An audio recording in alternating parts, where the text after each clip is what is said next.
Hello guys, welcome to another vlog. So for today's video, this is day 1 of Ipon journey para makabili ako ng travel trailer. Yes guys, gusto kong bumili ng travel trailer para ma-travel ko yung 50 states. Masyadong ambisyosa pero yun yung aking pangarap guys. And nasabi ko na to kay Sterling na gusto kong mag-ipon at mag-side hustle, magtrabaho dahil yung aking only source of income ngayon ay social media, and kung dito lang ako didepende sa social media guys, parang matatagalan ako mag-ipon para makabili nga ng trailer. So yung trailer pala na gusto kong bilhin guys, ipapakita ko na lang dito sa screen. Ayan siya. So pwede ko siyang i-connect dun sa kotse ko.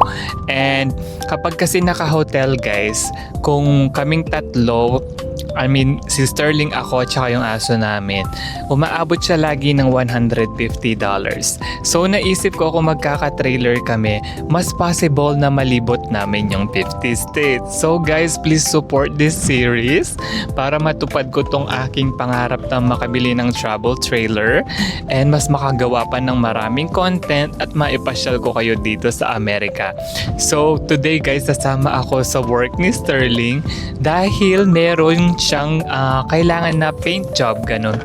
So dahil marunong na ako magpintura guys, sabi ko sa kanya, pwede bang mag-sideline sa'yo para mabilis ako makaipon at mabili nga yung travel trailer. So this is day 1 guys. Tignan natin kung magkano yung kikitain natin dito sa side hustle na to.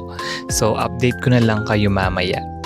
Okay guys, sabi ni Foreman, eto daw yung pipinturahan nating wall. Etong yellow wall na yan, kailangan ko siyang i-turn into light gray. Then, eto namang new cabinet na ginawa ni Sterling. Bagong mga walls daw to and need to prime kasi linagyan niya ng texture. And then, eto na guys pala yung ginawa ko na first layer of primer dito sa yellow. Ang hirap niyang takpan. After 3 layers, ayan na yung kinalabasan niya guys. Nalagyan ko na ng first layer of light gray, but tomorrow babalikan pa natin yan for second coating. So guys, tapos na yung ating work for today. Nagtrabaho tayo for 4 hours and yung kinita natin guys for 4 hours is $140. Pero babawasan natin siya ng taxes, magiging $105 na lang siya. So again, yung ating goal is $15,000 and going to our savings for our travel trailer ay $105. But if you guys want to donate, charot, pero hindi charot, ilalagay ko dito yung PayPal ko. Malay nyo naman, kahit mag-donate lang kayo ng $1 or 50 cent, marami na yan kapag naipon, di ba? Hindi naman mabubuo ang $15,000 kung walang $1. So yun na guys, mag-work pa rin ako tomorrow. And actually, pwede naman ako maghanap ng full-time job. Pero yung mangyayari guys, kapag naghanap ako ng full-time job, mamamatay na tong social media career natin. Kasi sobrang busy dito kapag naka full-time job. So yung naisip kong solution para masustain ko tong paggagawa ng content is mag part-time job na lang kay Sterling.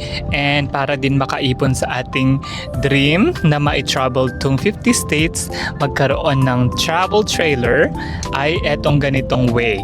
Sana guys, supportahan nyo tong mga vlogs ko, mga videos. Kahit mag-comment lang kayo dyan, i-share nyo tong vlog. And sa mga generous na followers na gustong mag-donate, again, ilalagay ko yung aking PayPal account dyan. So dito ko natatapusin ng video na ito. May work ako again tomorrow. And yeah, see you on my next video guys. Bye-bye!